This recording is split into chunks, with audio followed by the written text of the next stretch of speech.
ଶୁଣ ଲୋକଗୀତ ସମ୍ପର୍କରେ କଣ କହିଲେ? କହିଲେ ଲୋକଗୀତ ଆବାଳ ବୃଦ୍ଧ ବନିତାଙ୍କ ଦ୍ୱାରା ଆଦୃତ ହେଉଥିବାରୁ ଆଲୋଚନାର ସୁଗମତା ଦୃଷ୍ଟିରୁ ଏହାକୁ ନାରୀ ଗୀତ, ପୁରୁଷ ଗୀତ, ନାରୀ ପୁରୁଷ ଗୀତ, ଶିଶୁ ଗୀତ ଏହିପରି 4ଗୋଟି ବିଭାଗରେ ଅନ୍ତର୍ଭୁକ୍ତ କରାଯାଇପାରେ। ଲୋକ ଗୀତଟା ଯେ ଜଣେ ଗାଇଦବ ତା ନୁହଁ, ଆବାଳ ବୃଦ୍ଧ ବନିତା ସମସ୍ତେ ଗାଇପାରିବେ, ସମସ୍ତଙ୍କ ପାଖରେ ସେ କ୍ଷମତା ଅଛି, ଏହାକୁ ସେମାନେ ଗାନ କରିପାରିବେ। ଯୋଉଥିପାଇଁ କି ତାକୁ କଣ କରିଛି, 4ଗୋଟି ଶ୍ରେଣୀରେ ସେ ବିଭାଗୀକରଣ କରିଛି। ଗୋଟେ ହଉଛି ନାରୀ ଗୀତ, ଗୋଟେ ହଉଛି ପୁରୁଷ ଗୀତ, ଆଉ ଗୋଟେ ହଉଛି ନାରୀ ଓ ପୁରୁଷ ଗୀତ, ଆଉ ଗୋଟେ ହଉଛି ଶିଶୁ ଗୀତ। ପ୍ରଥମେ ଦେଖିବା ନାରୀ ଗୀତ କଣ ନା, ନାରୀ ଗୀତ ବୋଇଲେ କାନ୍ଦଣା ଗୀତ, ଢଗ ଢମାଳି, ନାନାବାୟା ଗୀତ, କୁଆଁର ପୁନେଇ ଗୀତ, ପୁଚି ଖେଳ ଗୀତ, ଚିତାକୁଟା ଗୀତ, ଓଷା ପୂଜା ଗୀତ, ବାରମାସୀ ଗୀତ, ଡାଲଖାଇ ଗୀତ ଇତ୍ୟାଦି ନାରୀ ଓ ବାଳିକା ମାନେ ଗାଉଥିବାରୁ ଏଗୁଡିକୁ ଏହି ବିଭାଗରେ ସ୍ଥାନିତ କରାଗଲା। ତମାନେ ପୁଚି ଖେଳିଲା ବେଳେ ଗାଉ, ପୁଚିଲ ଘୁଞ୍ଚି ଯା ନଈ ତଳେ ତଳେ ଲୁଚି ଯା, ରଜ ଦୋଳି କଟ ମତ ଯେତେବେଳେ ଦୋଳି ଖେଳ ଯାଇକି ରଜ ଦୋଳି ସମ୍ପର୍କରେ ଗାଅ, କୁଆଁର ପୁନେଇ ଜହ୍ନଲ ଫୁଲ ବଉଳ ବେଣୀ ତା ସମ୍ପର୍କରେ ଗୀତ ଗାଅ, କାନ୍ଦଣା ଗୀତ ଗାଅ, ବାପା ବୋଉଙ୍କୁ ଛାଡିକି ଯିବା ବେଳେ କାନ୍ଦଣା ଗୀତ ଗାଅ, ଢଗ ଢମାଳି ବି ବିଭିନ୍ନ ପ୍ରକାରର କୁହ, ଓଷା ବ୍ରତ ପୂଜା ଯେତେବେଳେ ତମାନେ ପାଳନ କର ତା ସମ୍ପର୍କରେ ବି ଗୀତ ଗାଇଥାଅ। ତ ଏହି ସବୁ ଜିନିଷ ଗୁଡାକ ହଉଛି କଣ, ନାରୀ ଗୀତ। କାନ୍ଦଣା ଗୀତ କଣ ଟିକେ ଦେଖିବା, ସେଇ ନାରୀ ଗୀତରୁ ଆସିଲା ପ୍ରଥମେ କଣ ନା କାନ୍ଦଣା ଗୀତ। ଏଇ ଯୋଉ କାନ୍ଦଣା ଗୀତ କଣ ଟିକେ ଦେଖିବା, କହିଲେ ଏହା ଗେଲ ବସରରେ ବଢିଥିବା ଝିଅର ଦୁଃଖ ବେଦନାର ଗୀତିକା। ଯୋଉ ଝିଅଟା ଅତି ଅଲି ଅଳିରେ ବଢିଛି, ଗେଲ ବସରିଆରେ ବଢିଛି, ସେଇଟା ହଉଛି ତା ଉପରେ ଲିପିବଦ୍ଧ ହେଇଛି। ଝିଅ ପିତା ଗୃହ ତ୍ୟାଗ କରି ସ୍ୱାମୀ ଗୃହକୁ ଯିବା ସମୟରେ କାନ୍ଦଣା ଗୀତ ବୋଲିଥାଏ। କେବଳ ଝିଅ କାନ୍ଦେ ନାହିଁ, ପରିବାରର ସମସ୍ତେ, ଏପରିକି ସାହି ପଡିଶାର ଅନ୍ୟ ସ୍ତ୍ରୀ ମାନେ ମଧ୍ୟ ତା ସହିତ କାନ୍ଦିଥାନ୍ତି। ଲେଖିଦେଲେ, କହିଲେ ଝିଅ ଯେ ତା ପିତା ଗୃହକୁ ଛାଡିକି ଆଉ ଜଣଙ୍କ ଘରକୁ ଯାଉଛି ବୋଲି କାନ୍ଦିବ ତା ନୁହେଁ, ସାହି ପଡିଶାର ସାହି ପଡିଶା ବନ୍ଧୁବାନ୍ଧବ ସମସ୍ତେ କାନ୍ଦିଥାନ୍ତି। ଏହି କାନ୍ଦଣାରେ ତା ପ୍ରତି ଭବିଷ୍ୟତରେ ହେବାକୁ ଯାଉଥିବା ଶାଶୁ ନଣନ୍ଦଙ୍କ ଗଞ୍ଜଣାର ସମ୍ଭାବିତ ରୂପ ପ୍ରକାଶ ପାଇବା ସଙ୍ଗେ ସଙ୍ଗେ ତାକୁ ବାପା, ଭାଇ ଓ ଅନ୍ୟାନ୍ୟ ଜ୍ଞାତିବର୍ଗ ଦୂରକୁ ଠେଲି ଦେଉଥିବାରୁ ସେମାନଙ୍କ ନିଷ୍ଠୁର ବ୍ୟବହାର ଚିତ୍ର ମଧ୍ୟ ଫୁଟି ଉଠେ। ଯେତେ ନିଷ୍ଠୁର ଓ ନିର୍ଦ୍ଦୟ ବ୍ୟକ୍ତି ହେଲେ ମଧ୍ୟ ଓଡିଆ ଝିଅର କାନ୍ଦଣା ତା ହୃଦୟରେ ଆଲୋଡ଼ନ ଆଣି ତା ଚକ୍ଷୁକୁ ଲତାକାପ୍ଲୁତ କରେ। ଚିନ୍ତା କର, କାଳିଜାଇ ଗୀତକୁ ଫେରିଯାଅ, ବୁଝିହେଲା। କହିନି ବାପାକୁ କହିନି, ବୋଉ ତ ମତେ ଜନ୍ମ ଦେଲା, ତମେ ଯଦି ମତେ ଆଉ କାହା ଘରକୁ ପଠେଇବାର ଥିଲା ତାହେଲେ ଏତେ ଆଦର ସ୍ନେହ କାହିଁକି କରୁଥିଲ? ମତେ ଏନ୍ତୁଡି ଶାଳରେ ଜାଳିକି ମାରିଦେଲନି, କାହିଁ ମତେ ଜନ୍ମ କରୁଥିଲ? ଏତେ ଖାଇବାକୁ ଦେଲ, ପିନ୍ଧିବାକୁ ଦେଲ, ସେଠି ମୋ କଥା କିଏ ବୁଝିବ? ଏକୁଟିଆ ବସିକି ଘର କୋଣରେ କାନ୍ଦିବି, ମୋ ଲୁହ କିଏ ବୁଝିଦବ? ମୋ ଦୁଃଖ କିଏ ବୁଝିବ? ତ ତେଣୁ କରି ଆଗାମୀ ଭବିଷ୍ୟତରେ ବା ଆଗାମୀ ଦିନରେ ଗୋଟେ ନାରୀ ତା ଶାଶୁ ଘରକୁ ଯାଇ ସାରିବା ପରେ କେଉଁ ପ୍ରକାରର କଷ୍ଟ ଯନ୍ତ୍ରଣାରେ ଜୀବନ ଅତିବାହିତ କରିବ, ସେ ସମ୍ପର୍କରେ କାନ୍ଦଣା ଗୀତରେ କୁହାଯାଇଛି। ନାରୀ ଜୀବନର ସକଳ ଅଶ୍ରୁଳ କାହାଣୀ ଏହି ପ୍ରକାର ଗୀତର ପରିସରଭୁକ୍ତ। ଏଥିରେ ବାପା, ବୋଉ, ଦାଦା, ଖୁଡି, ଭାଇ, ଭାଉଜ, ମାମୁଁ, ସାଙ୍ଗ, ସାଥୀ ଇତ୍ୟାଦି ସମ୍ବୋଧିତ ହୋଇଥାନ୍ତି। ଏହା ଅଗଣିତ ଓଡିଆଣୀଙ୍କ ମୁହଁଗନ୍ଧା ଗୀତ। ଲୋକରତ୍ନ ଡକ୍ଟର କୁଞ୍ଜ ବିହାରୀ ଦାସଙ୍କ ଭାଷାରେ ଗାଉଁଲି ନାରୀ କବି ମାନଙ୍କର କୋମଳ ଅନ୍ତରରୁ ଅଶ୍ରୁବିନ୍ଦୁ ସଙ୍ଗେ ଯେଉଁ ମୁକ୍ତାମାନ ଝରି ପଡିଥାଏ ସେ ହେଉଛି କାନ୍ଦଣା ଗୀତ। କହିଲେ ଗ୍ରାମୀଣ ନର ନାରୀ ମାନେ, ଯୋଉମାନେ ଗ୍ରାମରେ ଗାଉଁଲି ପୁରାପୁରି ନିଛକ ଗାଉଁଲି ଲୋକ ଯୋଉମାନେ, ସେଇମାନଙ୍କ ମୁହଁରୁ ଯୋଉ ସୁନ୍ଦର ଜିନିଷ ଗୁଡାକ ବାହାରି ଆସିଲା, ସୁନ୍ଦର ବର୍ଣ୍ଣମାଳା ବାହାରି ଆସିକି ବାକ୍ୟରେ ପରିଣତ ହେଇକି କାବ୍ୟର ସୌଧକୁ ସେ ତିଆରି କଲା ବା କାବ୍ୟ ନାମକ ପର୍ବତଟିଏ ଗଢିଦେଲା, ସେଇଟା ହଉଛି କାନ୍ଦଣା ଗୀତ। ଏହାର ସ୍ୱର ଲହରୀ କର୍ଣ୍ଣପ୍ରୀତି ପଦ ପରିସ୍ଥିତି ସହିତ ସମ୍ପୃକ୍ତ ହୋଇଥିବାରୁ ଓ ଏହାର ଭାବ ହୃଦୟର ଗଭୀରତମ ପ୍ରଦେଶରୁ ଉଚ୍ଚାରିତ ହୋଇଥିବାରୁ ଏହାର ମାନବିକ ଆଭ୍ୟନ୍ତରର ପଟାନ୍ତର ବିହୀନ। ଓଡିଆ ଝିଅ ବୋହୂମାନେ କିପରି ଆଶୁ କବିତ୍ୱର ଅଧିକାରିଣୀ ଓ ଦୁଃଖ ସମୟରେ ମଧ୍ୟ କିପରି ସଙ୍ଗୀତର ଧାରା ଛୁଟାଇ ପାରନ୍ତି, ତାହା ଓଡିଆ କାନ୍ଦଣା ଗୀତ ସୂଚାଇ ଦିଏ। ଓଡିଆ ପଲ୍ଲୀବଧୂର କାନ୍ଦଣା ଗୀତ ଉଚ୍ଚକୋଟୀର ସାହିତ୍ୟିକ ଛଟାରେ ବିମଣ୍ଡିତ। जो माने एही धरणर गीत गुड़िक साहित्यिक मूल्य संपन्न गीत भाव ग्रहण करने को पश्चातपद हुअन्ति सेमानंक पई केतेक कांदणा गीतिकांश एठारे उदाहरण करा जायछि उद्धृत करा जायछि कोन कहउछन्ति मीन खेलुथाए जल भितरे लबौ मुही खेलुथाए तोर कोଳରେ लबौ धीबर जालरे मीन पड़िला लबौ जल क्रीड़ा तार शरीण गला लबौ पवन बढ़ई शिशिर पाई लबौ बढ़ुथाई मुही तो स्नेह पाई लबौ फूल सुखी गले माड़िकी चिंता लबौ ममुह सुखिले तोहर चिंता लबौ बोऊ को नेकी झियो कांदुची कौच केते जत्न सहकारे मते बढ़ेइथिलु केते कलाग्रत तू करिथिलु किंतु आजी आउ सेटा मु पाइबिनी अन्य घर को चली गला परे से जिंस मते आउ केही देबेनी किए दबो मते केही भी देबेनी से जिंस तापरे आसिला नाना बाइया गीत एहा शिशु मन खुलाणिया गीत इंग्राजी रे ए प्रकार गीतर नाम नर्सरी राइम्स पिला को सुआइबा हसाइबा कौतुक करिबा अझट पिला को बुझाइबा और सुआइबा समय माँ माने गीत गाई थांती पूर्वरु पिलाटा को जेते बेले कांदुची पिलाटा को तुनी करिबा पई बा चुप करिबा पई कोंती आ जन्म मो सरग शशी मकानो हातरे पड़रे खसी ए गीत गांती पिलाटा को सुआइला बेले गीत गांती निद माउसी लो निद माउसी ए गीत गांती आउ कोन कोंती धोरे बाइया धो जो कियारी रे गहल मांडिया सेई कियारी रे सो ए गीत भी गाई दियंती किंतु एबे ताऊ से जिनस देखा मिलूनी ना मोबाइल खंडे हो जाइए माँ मैंने कौन कर खाइला बेले भी मोबाइल धरी दौरान से तार टिकटक देखला ना कार्टून फाटून देखी तार हाथ मुठे खाइला कि जहाँ चूड़ा गुंड टे खाइला खाई सारा मोबाइल धरदे धीरे भाया मोबाइल लेकिन जीव खट शुबू खट तलू गुलाई नथु मोबाइल देखी शुई पड़ू आ बदमाशी भी न करू तेणुक मोबाइल जुग आसीगला इंटरनेट जुग आसीगला कि सेतबे तो इंटरनेट जुग नथिला ना तेणुक माँ को गीत गायी सब कम करने को पड़ूला हाथी बेंग टुकुमुसी काऊ कोकोमिना बाइया चढ़ई माछ कालिया बलद इत्यादि नाम गीत बांधी शुणाइबा फल शिशु खुशी हुए अझट शिशु शांत हुए और कांदुवा शिशुर कांद बंद हो जाए ए गीत गुड़िक सरल और यार शब्द संयोजना शिशु मन को पाइला भली थोरे बाइया धो बा आरे आरे कोकोमिना तू गीत शुणी शुणी शिशु को निद आसी जाए आ जन्म सरग शशी गीत गाई अझट पिलार दुई हाथ को चंद्र आड़ को बढ़ाई देले शिशु अझट पुणिया भूली जाए पुणी पिला हसाइबा कालिया बलद गलारे गीतटी यथेष्ट जो कहते पान दौ गुआ दौ चून दौ खैर दौ कालिया बलद गलारे कौन गला कुतु कुतु कलारे जो गीतटा गाँती है पुणी पिला गला पिला मानू खेलाइबा टू को मुसी धान बरण को गणुता बसी तू था मु जाऊची ए गीत को भी गाई था ये गला नाना बाइया गीत तापर आसला ढग ढमाली ढग ढमाली लोक साहित्य एक उल्लेखनीय स्थान अधिकार करे एगुड़िक एक पद बा एकाधिक पद को नहीं गठित और प्रायतः जतिपातमूलक जतिपात पड़ुथुबो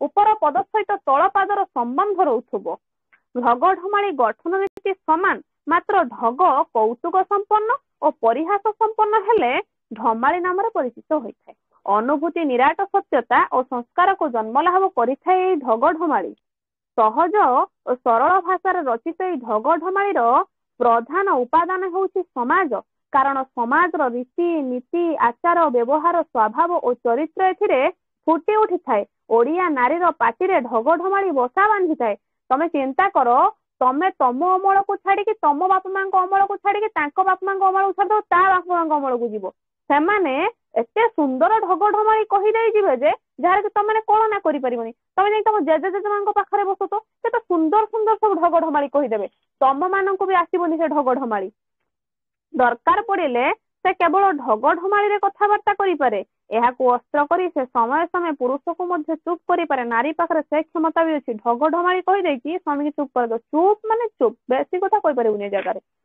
स्मृति कोशर चयन करी से ढग पर ढग गीत गाइला भली गाई जाए अशिक्षिता और निरक्षरा ओडिया ग्राम्य नारीर प्रखर स्मृतिशक्ति वास्तविक आश्चर्यजनक ढग ढमाली ओडिया भाषा और साहित्यर मूलपिंड मात्र एगुड़िक केतेक शिक्षित ओडिया घृणा चक्षुरे देखुथिबार लक्ष्य करी स्वर्गतः गोपाल चंद्र प्रहराज मंतव्य दियंती देशर ढग ढमाली को जो माने घृणा चक्षुरे देखंती सेमानंकु भला पचारिले इतर लोक मुहरु शुणिले बोली कौन चाणक्य को पाथरी पकाइले ढग ढमाली बहु शत वर्षर बहु पुरुषानुक्रमे संचित मानव प्रकृति उपरे टीका ଗୋଟିଏ ଗୋଟିଏ ଢଗ ଭିତରେ ଖଣ୍ଡିଏ ଖଣ୍ଡିଏ ପୁସ୍ତକ ଲୁଚି ରହିଥାଏ।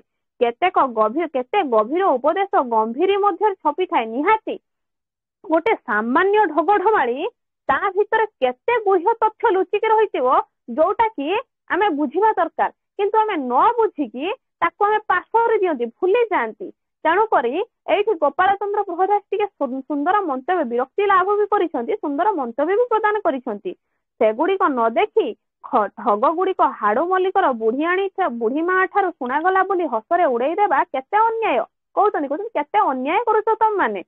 ସମୟ ସମୟ ଗ୍ରାମର ନୂଆ ବୋହୂ ଓ ସେମାନଙ୍କର ସମବୟସୀ ନଣନ୍ଦ ମାନଙ୍କ ମଧ୍ୟରେ ଥଟ୍ଟା କୌତୁକରେ ବହୁ ବଚନିକା ଚାଲେ। ଏଗୁଡିକ ଢଗ ଧରଣର ରସରସିଆ ପଦମାନଙ୍କ ମଧ୍ୟରେ ସେମାନେ ଜୀବନକୁ ସରସ ସୁନ୍ଦର କରିଥାନ୍ତି। ଏହା ଦ୍ୱାରା ସେମାନଙ୍କ ମଧ୍ୟରେ ସ୍ନେହ ଶ୍ରଦ୍ଧା ବୃଦ୍ଧି ପାଇଥାଏ। ଜଣେ ଅନ୍ୟ ଜଣଙ୍କୁ ପରିହାସ ଛଳରେ କହିଥାଏ, ଅରୁଆ ଚାଉଳ କ୍ଷୀରିକି ତୋହ ରାଇଜର ନୁହେଁ ମୁଁ ସୁନ୍ଦରୀ କେତେ ଚାହୁଁଥାଉନି ରେଖି। ଇଏ ଆସିଲା ଗୋଟେ ଢଗ ଢମାଳି। ଆଉ ଜଣେ କଣ କହୁଥିବେ ନା ଆଉ ଜଣେ ଚତୁରୀ ତାକୁ ଲେଉଟେ ପଦ ଲେଉଟେଇକି କହିବେ, ଲେଉଟିଆ ମୂଳେ କଂସା ମୁଁ ମାଜୁଛି ଲେଉଟି ନ ଚାହେଁ ତତେରେ, ମର ଗୁଣମଣି ତୋଠାରୁ ସୁନ୍ଦର ଗୋଲାମ ରଖିବ ତତେରେ। ତା ବଚନକୁ ଶୁଣି ସାରିଲା ପରେ ଆଉ ଜଣେ କୁହନ୍ତି କଣ ନା ଅରୁଆ ଚାଉଳ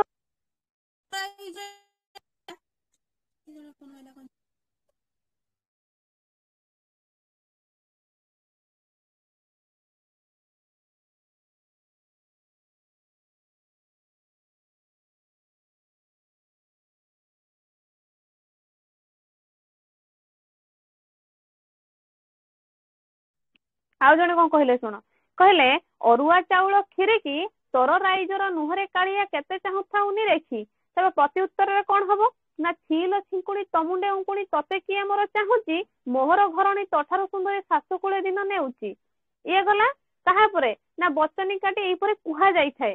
ନଣନ୍ଦର କାନ କୁହା ପ୍ରକୃତିର ନିନ୍ଦା କରି କହେ, କଣ କୁହେ ନା ନଣନ୍ଦ ଗୋରୀ ଚଉପାହାରୀ ବସିଥାଏ ପା ଭାଗେ, ଟିକିନିଖି କରି ପୋଡି ଦେଉଥାଏ ଭାଇ ଘଇତାର ଆଗେ। ବୁଝିହେଲା। ତ ତେଣୁକରି ଆଗ ପୂର୍ବ ଜମାନାରେ ଏଗୁଡାକ ସବୁ ଚାଲୁଥିଲା। ଏବେକା ଜମାନାରେ ଏସବୁ ଆଉ ନାହିଁ, ପରିବର୍ତ୍ତନ ହେଇଯାଇଛି। ଏଥିରେ ନଣନ୍ଦ ପ୍ରତି ତାର ତିକ୍ତ ମନୋଭାବ ପ୍ରକାଶିତ ହୋଇଥିଲେ ହେଁ ଏହା ଏପରି ପରିହାସ ମୂଳକ ଯେ ନଣନ୍ଦକୁ ଏହା ବିନ୍ଧିଲେ ମଧ୍ୟ ସେ ଚୁପ୍ ରହିବାକୁ ବାଧ୍ୟ ହୁଏ। ନିହାତି ଭାଉଜ ଯେତେ କଟୁ କଥା କହିଥିଲେ ବି ପରିହାସ ମୂଳକ ହେଇଥାଏ। ଯେତେ କଷ୍ଟ ହେଲେ ବି ଯେତେ ଛୁରାଘାତ ମାଇଲ ଭଳି ଲାଗିଲେ ସେ ଚୁପ୍ ରହିବ, କିଛି କହିପାରିବନି, କାହିଁକିନା ପରିହାସ ମୂଳକ କଥା କୁହାଯାଇଛି ନା।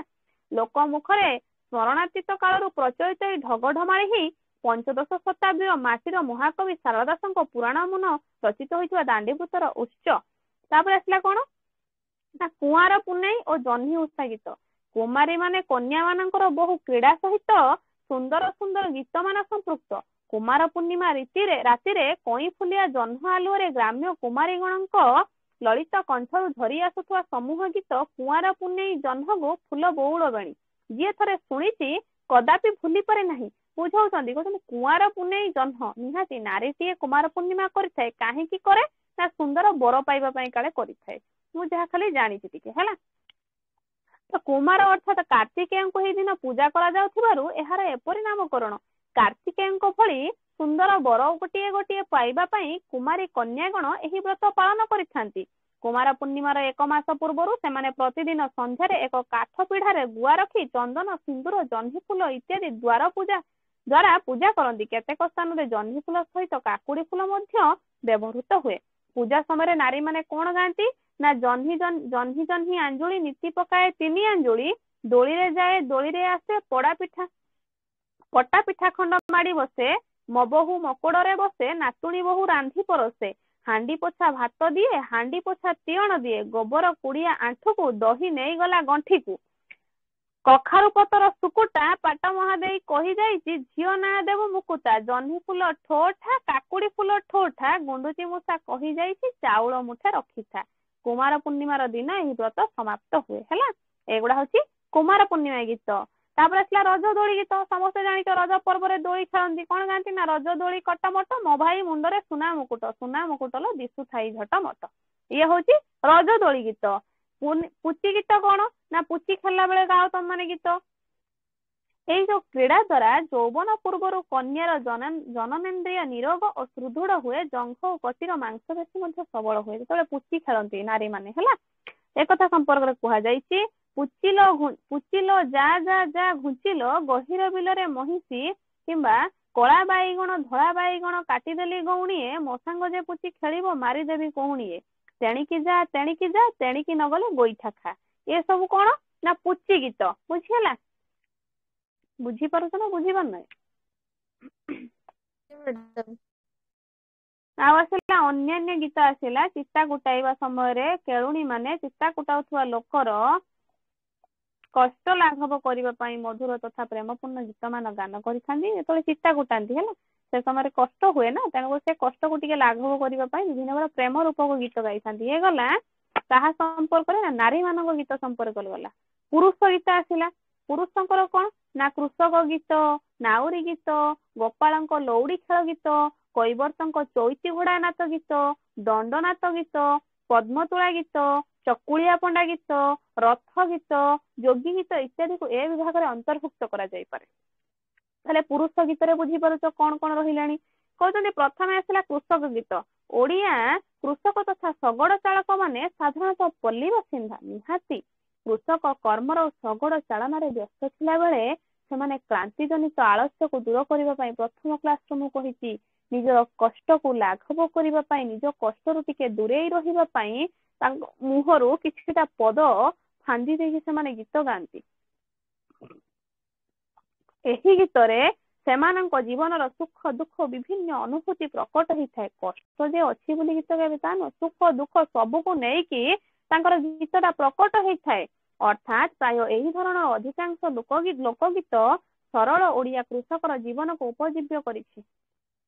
ବୁଝେଇଛନ୍ତି କଣ ନା ଏରାମ ବିଭାଘରେ ହୋ ଲକ୍ଷ୍ମଣ ବର ଜାତି କନକ ବେଦି ତଳେ ହୋ କଳା ଧଳା ଛତି କଳା ଧଳା ଛତି ତ ସୁବର୍ଣ୍ଣ ଛାୟଣୀ ମୁକୁତା ପେନ୍ଥି ପେନ୍ଥି ଯେ ହୀରା ତ ଖୋସଣୀ ବିଭା ସମ୍ଭର ବେତ ତିର୍ଷାକା ମୁକୁଟ ବେଗେ ସଜ କର ସୀତାଙ୍କୁ ଯେ ଲକ୍ଷ୍ମଣ ବାହୁ ରଥ ହୋ। କୃଷକ ଚାଷ କରିବା ସମୟରେ ଯେପରି ମନ ମତାଣିଆ ସଙ୍ଗୀତ ଗାଇ କ୍ଳାନ୍ତି ଭୁଲିଯାଏ, ଶଗଡ ଚଳାଇବା ବେଳେ ମଧ୍ୟ ସେହିପରି ମନଭୁଲା ଗୀତ ଗାଇଥାଏ। ତାର ଚାଷ କାର୍ଯ୍ୟ ସମୟରେ ଗୀତ ଠାରୁ ଶଗଡ ଚଳାଇବା ସମୟରେ ଗୀତର ସାମାନ୍ୟ ସ୍ୱତନ୍ତ୍ର ଥାଏ। ଏହାର ଲହର ସ୍ୱତନ୍ତ୍ର ଏବଂ ଏହା ନିର୍ଜନ ଭୂମିରେ ପ୍ରଲୁବ୍ଧତା ଆଣିବାର ସମର୍ଥ ହେଇଥାଏ। ବଳଦ ଅଡେଇ ଶଗଡକୁ ଆଗକୁ ଗଡେଇ ନେବା ସମୟରେ ତା କଣ୍ଠରୁ ଯେଉଁ ସଙ୍ଗୀତର ଲହରୀ ଛୁଟେ ସେଥିରେ ନିର୍ଜନ ପରିବେଶ ପ୍ରତିଧ୍ୱନିତ ହୁଏ। କଣ ଗାଏ? ଏ ଦୂରକୁ ସୁନ୍ଦରତ ପର୍ବତ ମାଳ ଗାଁକୁ ସୁନ୍ଦରତ ନଡିଆ ଗୁଆ ତାଳ ବନ୍ଧୁକୁ ସୁନ୍ଦରତ ଦିଶଇ ଦୂର ବାଟ ସିନ୍ଧୁକୁ ସୁନ୍ଦରତ ଲହଡା ଭଙ୍ଗା ଘାଟ ସଭାକୁ ସୁନ୍ଦରତ ପ୍ରଧାନ ସାନ ଭାଇ ଗୋଠକୁ ସୁନ୍ଦରତ ଦୁହାଳିଆ ଗାଈ ଘରକୁ ସୁନ୍ଦର ଯେବେଲ ଘରଣୀ ନଯିବୁ ବାହାଘର ଲୋ ଅହରହ ଅହ କହିକି କଣ କହିବେ? ବଳଦଟାକୁ ଅଟକେଇଥାନ୍ତି। ଚୈତି ଘୋଡା ସମୟରେ ଅଷ୍ଟମୁଖୀ ବାସୁଳି ପୂଜା ପାଳିତ ହୋଇଥାଏ ଓଡିଶାର କୈବର୍ତ୍ତ ମାନଙ୍କରେ। ଏହି ପୂଜାରେ ଘୋଡା ନାଚ ସହିତ ଗୀତ ବୋଲାଯାଏ। ଘୋଡା ଭିତରେ ମଣିଷ ମାନେ ପଶିକି ଗୀତ ଗାଇଥାନ୍ତି ହେଲା। କାହୁଁ ତୁ ଅଇଲୁ ସିପାହୀ ଭାଇରେ କେବଣ ଦେଶରେ ଘର କାହାର ଉପରେ ସବାର ହୋଇଛୁ ସିପାହୀରେ କେବଣ ନାମ ତୁମ୍ଭର ଘଡିକି ମାଇଲି ଟିପା ସିଂହ ଠାକୁରାଣୀ ଘୋଡା ଆସିଅଛି ସିପାହୀରେ ଦେହ ଯାକ ସୁନା ଟିପା ବଟ ବୃକ୍ଷ ମୂଳେ ଜନମ ହୋଇଲି ସିଂହଳ ଦୀପରେ ଘର ସିନ୍ଧ ବାସୁଳିକୁ କାନ୍ଧରେ ବୋହିଣ ସିପାହୀରେ କୈବର୍ତ୍ତ ନାମ ମୋର। ବୁଝିହେଲା? ଏ ସମସ୍ତ ଗୀତ ମଧ୍ୟ ଗାଆନ୍ତି। ସମର ଗୀତ ବୀର ଜାତି ଯୋଉମାନେ ଯୁଦ୍ଧ କ୍ଷେତ୍ର ବା ଯୁଦ୍ଧ ଘରର ପିଲାମାନେ ସମର ଗୀତି ଗାଇଥାନ୍ତି। ଇତିହାସରୁ ଏହାର ଭୁରି ଭୁରି ପ୍ରମାଣ ମିଳିଥାଏ। ତାର ସାହସିକତାର ପ୍ରମାଣ ଇତିହାସରେ ମିଳୁଥିବାରୁ ଲୋକ ସାହିତ୍ୟ ଦୁର୍ଲଭ କଥା ନୁହେଁ, ମାତ୍ର ପ୍ରକୃତରେ ଲୋକ ସାହିତ୍ୟ ଓଡିଆ ବୀରଗାଥା ଯଥେଷ୍ଟ ପରିମାଣରେ ସଂଗୃହୀତ ହୋଇପାରିନି। ଲୋକ ସାହିତ୍ୟରେ ବୀରଗାଥାଟାକୁ ଯଥେଷ୍ଟ ଭାବରେ ପ୍ରମାଣ ମିଳିପାରିନାହିଁ, ଯଥେଷ୍ଟ ଭାବରେ ମିଳିନାହିଁ। ତ ଶ୍ରୀଯୁକ୍ତ ଚକ୍ରଧର ମହାପାତ୍ର ଉତ୍କଳ ଗାଉଁଲି ଗୀତରେ ସମର ବୋଲି ଶୀର୍ଷକରେ ଯେଉଁ ଗୀତ ଗୁଡିକ ସଂଗ୍ରହ କରିଛନ୍ତି ସେ ସବୁ ପାଇକ ମାନଙ୍କର ବେଶ ବିଷୟରେ ଖଣ୍ଡା ଓ ନଳି ପ୍ରଭୃତି ବିଭିନ୍ନ ହତିଆରର ଜନ୍ମ ରହସ୍ୟ ବିଷୟରେ ରଚିତ ହେଲା। ଏସବୁ ସମ୍ପର୍କରେ କୁହାଯାଏ। ତାପରେ ଆସିଲା ଲଉଡି ଗୀତ। ଦୋଳ ପୂର୍ଣ୍ଣିମା ତିଥିରେ ମଧ୍ୟ ଗୋପାଳ ମାନଙ୍କର ବିଶିଷ୍ଟ ପର୍ବ ପାଳିତ ହୋଇଥାଏ। ଏହି ଦିନ ସେମାନେ ଲଉଡି ଖେଳ ବା ବାଡି ବୁଲା ଖେଳ ପ୍ରଦର୍ଶନ କରିଥାନ୍ତି। ଗୋପାଳ ମାନଙ୍କର ଯୋଉ ବାଡି ଖେଳ ହେଇଥାଏ ତାଙ୍କ ଭିତରେ ହେଲା, ସେ ଗୀତଟାକୁ କୁହାଯାଏ କଣ? ଲଉଡି ଗୀତ। କାହୁଁ ଥିଲ କାହୁଁ ଅଇଲ ବୋଲି ପଚାରିଲ ମତେ ଆଗୁଳକୁ ଉତ୍ତର ଯେ କହିଦେବା ତୋତେ ଆଦରେ ଶ୍ରୀକୃଷ୍ଣଙ୍କୁ ଜାତ କଲେ ଗୋପାଳ ବୋଲି ମୋର ନାମ ଦେଲେ। ଏଇଭଳିଆ ସବୁ କଣ ଗାନ କରିକି ସେମାନେ ଲଉଡି ଖେଳ କରିଥାନ୍ତି। ତାପରେ ଚକୁଳିଆ ପଣ୍ଡା ଗୀତ ଜାଣିଛ, ଯୋଉମାନେ ପୂର୍ଣ୍ଣମୀ ଅମାବାସ୍ୟା ଏକାଦଶୀ ସଂକ୍ରାନ୍ତି ଗ୍ରହଣ ଆଦି ବିଶିଷ୍ଟ ତିଥି ମାନଙ୍କରେ ଦାଣ୍ଡରେ ଭିକ୍ଷା ମାଗନ୍ତି। ଚକୁଳିଆ ପଣ୍ଡା ଯୋଉମାନେ ବୁଲି ବୁଲି ଭିକ୍ଷାବୃତ୍ତି କରିକି ନିଜ ଜୀବନ ଅତିବାହିତ କରନ୍ତି ସେମାନେ ବି ଗାଆନ୍ତି आहे आपणे ଦେଇଥିଲେ ପାଇ ବୁଣିଥିଲେ ଦାଇ ପଡିଆ ଭୂମିରେ ଗୋଦନ ଚରାଇ ଦାତା ଧନ ଦେବତା ବ୍ରାହ୍ମଣ ଅଦାତା ଧନ ଅଗ୍ନିରେ ଦହନ ହେଲା। ଆଉ ହାସ୍ୟ ରସପୂର୍ଣ୍ଣ ପଦ ମାନଙ୍କ ଦ୍ୱାରା କଣ କରୁଛନ୍ତି କାଲିଠାରୁ ବାବୁ ନହେଲା ରସାଇ ଭୋକରେ ଛଟପଟ ହେଉଛି ଗୋସାଇଁ ଯୋଡିଏ କଦଳୀ ଦିଅ ଦୁଇ ଗଛ ଖଡା ଚାରି ଗଣ୍ଡା ବଢି ଦେଲେ ରାନ୍ଧୁଥିବ ବୁଢା କଞ୍ଚା ଚୁଡା ଥିବ ବାବୁ ଭଜା ଚୁଡା ଥିବ ପୋଷେ ମୁଢି ଦେଲେ ବାବୁ ବ୍ରାହ୍ମଣ ଖାଇବ। ଦେଖିବ ଶ୍ରୀଚରଣ ଯୋଉ କରିନାହାନ୍ତି ବୁଲି ବୁଲିକି ପ୍ରାର୍ଥନା ଚ୍ୟାନେଲରେ ଶ୍ରୀଚରଣ ଆଉ ତାଙ୍କ ସହିତ ଆଉ ଜଣେ ଯୋଉ ଅଛନ୍ତି ତାଙ୍କର ହେଲା ସେ ଦି ଜଣ ବୁଲି ଚକୁଳିଆ ପଣ୍ଡା ଇଏ କରୁଛନ୍ତି ଶୁଣିବ ତାଙ୍କ ଗୀତ ଗୁଡାକ ଶୁଣିବ ବଢିଆ ବଢିଆ ଗୀତ। ତାପରେ ଆସିଲା ପାଟୁଆ ଗୀତ ହେଲା ପାଟୁଆ ଯାତ୍ରା ସମୟରେ ପାଟୁଆ ମାନେ ନାଚନ୍ତି ଗାଁ ଆଡେ ପାଟୁଆ ଆସନ୍ତି ଜଣେ ଢୋଲ ବଜଉଥିବ ଆଉ ଜଣେ ମାନେ ଶାଢୀଟାକୁ 2-3 ଭାଙ୍ଗ କରିକି ପିନ୍ଧିକି ଗୋଟେ ଘାଗରା ଟାଇପ ର ନାଚିବ ସେଟା ହଉଛି ପାଟୁଆ ଗୀତ। ତାପରେ ଆସିଲା ଯୋଗୀ ଗୀତ ଯୋଉମାନେ ଯୋଗୀ କେନ୍ଦରା ବଜେଇକି ବୁଲିକି ଗୀତ ଗାଆନ୍ତି ହେଲା ଆସିଲା ଯୋଗୀ ଗୀତ। ତାପରେ ଆସିଲା ସାପୁଆ ଖେଳା ଗୀତ ଯୋଉମାନେ ସାପ ଖେଳାନ୍ତି ସେମାନଙ୍କ କଥା ଆସିଲା। ପ୍ରବାଦ ପ୍ରବଚନ ଓ ଡାକ ବଚନ ହେଲା ଗାଉଁଲି ନାକ ମୁଖରେ ଢଗ ଢମାଳି ଯେପରି ବସା ବାନ୍ଧିଥାଏ ଗାଉଁଲି ପୁରୁଷରେ ସେଇଭଳି ବିଭିନ୍ନ ପ୍ରକାର ପ୍ରବାଦ ପ୍ରବଚନ ଡାକ ବଚନ ଇତ୍ୟାଦି ମୁହେଁ ମୁହେଁ ଥାଏ ହେଲା। ଯୋଉଟା କହିଛନ୍ତି କଣ ହାତେ ଚାଖଣ୍ଡେ ଖୋଳିବ ଗାତ ପତର ଖଣ୍ଡିକେ ନଦେବ ହାତ ଚାଖଣ୍ଡେ ମାପି ଭାଙ୍ଗିବ ଭଣ୍ଡା ତେବେ ସେ ଦେଖିବ କଦଳୀ ପେଣ୍ଡା। ଏଇ ସବୁ ଜିନିଷକୁ ନେଇକି କଣ ହେଇଛି ଢଗ ଢମାଳି ସବୁ ରଚନା କରାଯାଇଛି ହେଲା। ପୁଣି ଅଛି କଣ ଯେତେ କଦଳୀ ଆଷାଢେ କିଆ ପୋତ ନ ପୋତ ହୋଇବ ଠିଆ ବୁଝଉଛନ୍ତି। ପୁଣି କହିଛନ୍ତି କଣ ହସି ପଶେ ଭୁଇଁ ନ ଦିଶେ ସଜ ଗୋବରରେ ଅସେଇ ବସେ ଡାକେ ବୋଲେ ପୋତା ନିଶ୍ଚେ ବରସେ ବୁଝଉଛନ୍ତି। ବର୍ଷାର ଆଗମନ ସମ୍ପର୍କରେ ବି ସେଠି ଢଗ ଢମାଳି କଥା କହିଛନ୍ତି। ତାପରେ ଆସିଲା କଣ ନାରୀ ପୁରୁଷ ଗୀତ ଦି ଜଣ ମିଶିକି କଣ ଗୀତ ଗାଇଛନ୍ତି ନା ଏ ଗୀତରେ କଣ ଆସିବ ଗାଥା ଗୀତିକା ଆସିବ ସ୍ମୃତି ଗୀତିକା ଆସିବ ନାଁ ଦିଆ ଶବର ସବରୁଣୀ ଗୀତ ଇତ୍ୟାଦି ନାରୀ ପୁରୁଷ ଉଭୟ ବୁଲନ୍ତି ହେଲା। ସ୍ମୃତି ଗାଥା ଗୀତିକା କଣ ନା ଗାଥା ଗୀତିକା ହଉଛି ଲୋକଗୀତ ଅନୁସାରେ ଏଗୁଡିକର ମୌଖିକ ପରମ୍ପରା ରହିଛି ମାତ୍ର ସଂଗୃହୀତ ଗାଥା ଗୀତିକା ଗୁଡିକର ଦୀର୍ଘତା ଏଗୁଡିକ କାହା ଦ୍ୱାରା ରଚିତ ହେବାର ଧାରଣା ଜନ୍ମାଏ। ପୁରାଣ ଇତିହାସ ବା କିମ୍ବଦନ୍ତୀ ପରି ରୋମାଞ୍ଚକର କାହାଣୀର ଅବଲମ୍ବନ ରଚିତ ଗାଥା ଗୀତିକାର ରାନ୍ତାଳି ଖଞ୍ଜଣି ଧୁଡୁକି ବଂଶୀ ଏଗୁଡାକ ଦ୍ଵାରା ସବୁ କଣ ହେଇଥାଏ ଗାଥା ଗୀତିକା ଗାଇବା ହେଇଥାଏ ବୁଝିଲା। ବଉଳା ଗାଈ ଗୀତ ସୁବାଣୀ ଗାଈ ଗୀତ ହଂସ ହଂସୁଳି ବୋଲି ବିଶିକେଶନ ଦୁଇ ପକ୍ଷୀ କଳା ପାଣି ଦି ଜଣ ମିଶିକି ଗାଇବେ ପୁରୁଷ ଟିକେ ଗାଉଥିବ ନାରୀ ଟିକେ ଗାଉଥିବ ପୁରୁଷ ଟିକେ ଗାଉଥିବ ନାରୀ ଟିକେ ଗାଉଥିବ ଏଇ ସବୁକୁ ନେଇକି ଗାଥା କବିତା ରଚନା କରାଯାଇଥାଏ। ସ୍ତୁତି ଗୀତ ବି ସେଇଭଳି ମୃଗୁଣୀ ସ୍ତୁତି ଗଜ ସ୍ତୁତି ଏଇ ଯୋଉ ସବୁ ଅଛି ଏସବୁ ସମ୍ପର୍କରେ ବି ସବୁ ରହିଛି। ୟାକୁ ନାରୀ ଗାଇବେ ପୁରୁଷ ବି ଗାଇବେ। ନାଁ ଦିଆ ସମୟରେ ଯୋଉ କୁହାଯାଇଛି ନାଁ ଦିଆ ମାନେ କଣ ବୁଝୁଛ ନା ଏହା ଏକ ବୁଦ୍ଧି ପରିମାପକ ତଥା ମନୋରଞ୍ଜନ କ୍ରୀଡା ପ୍ରତ୍ୟୁତ୍ପନ୍ନ ମତିତାର ବା ବୁଦ୍ଧିର ପରୀକ୍ଷା ଏହା ଧରାଇଥାଏ। ଜଣେ ପଦଟିଏ ବୋଲିଲେ ଅନ୍ୟ ଜଣେ ଏହାର ଉତ୍ତର ଗୋଟିଏ ବା ଦୁଇଟି ଶବ୍ଦରେ ଦିଏ ବୁଝିହେଲା। ଏଇଟା ହଉଛି ନାଁ ଦିଆ ହେଲା। ସଭ୍ୟ ଅସଭ୍ୟ ଶିକ୍ଷିତ ଅଶିକ୍ଷିତ ସମସ୍ତଙ୍କ ଦ୍ଵାରା ଏଇଟା ହେଇଥାଏ। ଜଣେ ଯେ ସଭ୍ୟ ଅଛି ସିଏ କହିପାରିବ ଅସଭ୍ୟ ଯେ ସେ କହିପାରିବ ନା ସଭ୍ୟ କହିପାରିବ ଅସଭ୍ୟ ବି କହିପାରିବ ଅଶିକ୍ଷିତ ବି କହିପାରିବ ଶିକ୍ଷିତ ବି କହିପାରିବ ଏସବୁ ଜ୍ଞାନ ସମସ୍ତଙ୍କ ପାଖରେ ଥାଏ। ନାଁ ଦିଆ ପ୍ରଶ୍ନ ପଦଟିରେ ପ୍ରକାଶିତ ବାହ୍ୟ ଅର୍ଥଟି କିନ୍ତୁ ପ୍ରକୃତ ଅର୍ଥ ନୁହେଁ ଅନ୍ତର୍ନିହିତ ଅର୍ଥଟି ହଉଛି ପ୍ରକୃତ ଅର୍ଥ ଭିତରେ ଯାହା ରହିଛି ସେଇଟା ହଉଛି ଏଇ ନାଁ ଦିଆର ପ୍ରକୃତ ଅର୍ଥ। ମାଟି ଝାମ୍ପୁରି ମୁଣ୍ଡି ଝିଅଟି ରକତ ତୁଣ୍ଡି ଏ ସମ୍ପର୍କରେ କୁହାଯାଇଛି। ଏହାର ବାହ୍ୟ ଅର୍ଥ ହଉଛି କଣ ମା ହଉଛି ଝାମ୍ପୁରି ମୁଣ୍ଡି ବା ଅସୁନ୍ଦରୀ ହେଲେ ମଧ୍ୟ ଝିଅ ହଉଛି ନାଲି ଓଠ ଯୁକ୍ତ ବା ସୁନ୍ଦରୀ ମାତ୍ର ଏହାର ଅନ୍ତର୍ନିହିତ ଅର୍ଥ କଣ ପ୍ରକୃତ ସରସ ସୁନ୍ଦର ଅର୍ଥଟି ହଉଛି ଲଙ୍କା ମରିଚ ବୁଝିହେଲା। ଆମେ ଯଦି ମୂର୍ଖ ମୁଣ୍ଡରେ ବୁଝିବା ମା ଟା ହଉଛି ଦେଖିବାକୁ ଖରାପ କିନ୍ତୁ ଝିଅଟା ସୁନ୍ଦରୀ କିନ୍ତୁ ତାର ପ୍ରକୃତ ଭିତରକୁ ଯଦି ଯିବା ସେଟା ହଉଛି ଲଙ୍କା ମରିଚ କଥା ବୁଝେଇବ। ଏଇ ଯେମିତି ଏଠି ଦେଇଛି ବରଷକେ ଥରେ ଖାଏ ମୁହଁ ମାଡି ପଡି ଥାଏ କିଏ ନା ଚାଳ ନହ ନହକା ପତର ବଙ୍କା ତା ଫଳ ଫଳଇ 60 ଟଙ୍କା କିଏ ନା ଧାନ ସ୍ୱର୍ଗରୁ ପଡିଲା ଟୋକାଟେ ତା ମୁଣ୍ଡରେ ଠେକାଟେ କଣ ନା ତାଳ। ଆଉ କଣ ଅଛି 6 ପାଦ ତାର ନୁହେଁ ଭଅର ନୁହେଁ ମୋର ତ ବସେ ମୁଣ୍ଡର ନୁହେଁ ବାଘ ସିଂହ ରକତ ପିଏ ପକ୍ଷୀ ନୁହେଁ ସେ ତ ଡିମ୍ବକୁ ଦିଏ କିଏ ନା ଉଙ୍କୁଣି। ଦେଖ ଇଏ ସବୁ ଚିନ୍ତା ଚେତନାକୁ ନେଇକି ଏ ସବୁ ଗଢି ଉଠିଛି ହେଲା। ଇଏ ହଉଛି ତମମାନଙ୍କର କଣ ଇଏ ଗଲା ତମମାନଙ୍କର ପୁରୁଷ ଗୀତ ନାରୀ ଆଉ ପୁରୁଷ ମିଶିକି ଗାଇଲେ ଏସବୁ ଜିନିଷକୁ। ତାପରେ ଆସିଲା ଶିଶୁ ଗୀତ। ଶିଶୁ ଗୀତରେ କଣ ରହିବ ନା ଶିଶୁ ଗୀତରେ କଣ କଣ ରହିବ ଦେଖ କହୁଛନ୍ତି ଲୋକ ସାହିତ୍ୟରେ ଶିଶୁ ଗୀତର ଭୂମିକା ଗୌଣ ନୁହେଁ। ଶିଶୁ ସବୁଠାରୁ ଅଧିକ ଭଲ ପାଏ ଖେଳିବାକୁ ଖେଳୁଥିବା ସମୟରେ ସେ ବିଭିନ୍ନ ପ୍ରକାରର ଗୀତ ଗାଇଥାଏ। ଚକ୍ର ପରି ଘୁରି ଘୁରି ସେ ଚକା ଭଉଁରୀ ଖେଳେ ଏହି ସମୟରେ ସେ ଗାଏ ଚକା ଚକା ଭଉଁରୀ ମାମୁଁ ଘର ଚଉଁରୀ ମାମୁଁ ମତେ ମାଇଲେ ମାଇଁ ମତେ ଧୋଇଲେ ଦୁଧ ଭାତ ଖୋଇଲେ ଏ ଗୀତ ମଧ୍ୟ ସେ ଗାଇଥାଏ। ସେହିପରି ବିଭିନ୍ନ ଖେଳ ସହିତ ଭିନ୍ନ ଭିନ୍ନ ପ୍ରକାର ଶିଶୁ ଗୀତ ସମ୍ପୃକ୍ତ ଛୋଟ ଛୋଟ ଶିଶୁଙ୍କ ଠାରୁ ଆରମ୍ଭ କରି ବିଭିନ୍ନ ବୟସର ବାଳକ ବାଳିକାଙ୍କ ପାଇଁ ଖେଳ ଗୀତ ଓଡିଆ ଲୋକ ସାହିତ୍ୟରେ ରହିଛି। ଉଦୁଉଦୁମା ଖେଳ, ଇଟାକିଳି କଣ ଇଟାକିଳି ଲେଖିଛି, ଇଟିକିଲି ମିଟିକିଲି ଲେଖିଛି ଇଟାକିଳି, ଇଟିକିଲି ମିଟିକିଲି ଖେଳ, କୋଇଲି ଖେଳ, ବଗୁଲି ଖେଳ, ହରିଣ ଖେଳ, କାନଧରା ଖେଳ ଇତ୍ୟାଦି ଖେଳ ଗୁଡିକ ସହିତ ସମ୍ପୃକ୍ତ ଶିଶୁ ଗୀତ ଗୁଡିକ ଏହାର ଏକ ଏକ ଉଦାହରଣ। ଆଉ କେତେକ ଶିଶୁ ଗୀତ ରହିଛି ଯେଉଁଗୁଡିକ କୌଣସି ଖେଳ ସହିତ ସମ୍ପୃକ୍ତ ନୁହେଁ।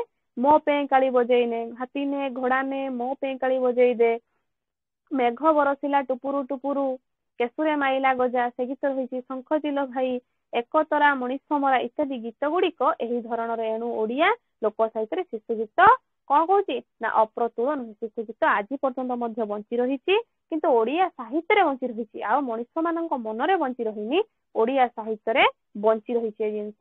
ବୁଝି ହେଲା? ଇଏ ହଉଛି ତମମାନଙ୍କର ଲୋକଗୀତ ସମ୍ପର୍କରେ ହେଲା। ଆହୁରି ଅଛି ଲୋକଗୀତ ସମ୍ପର୍କରେ ବିଭିନ୍ନ ରସ ମଧ୍ୟ ଅଛି, କେଉଁ ପ୍ରକାର ରସକୁ ନେଇକି ଲୋକଗୀତର ଆରମ୍ଭ ହେଇଛି, ଲୋକ କାହାଣୀ ରହିଛି। ବୁଝିହେଲା?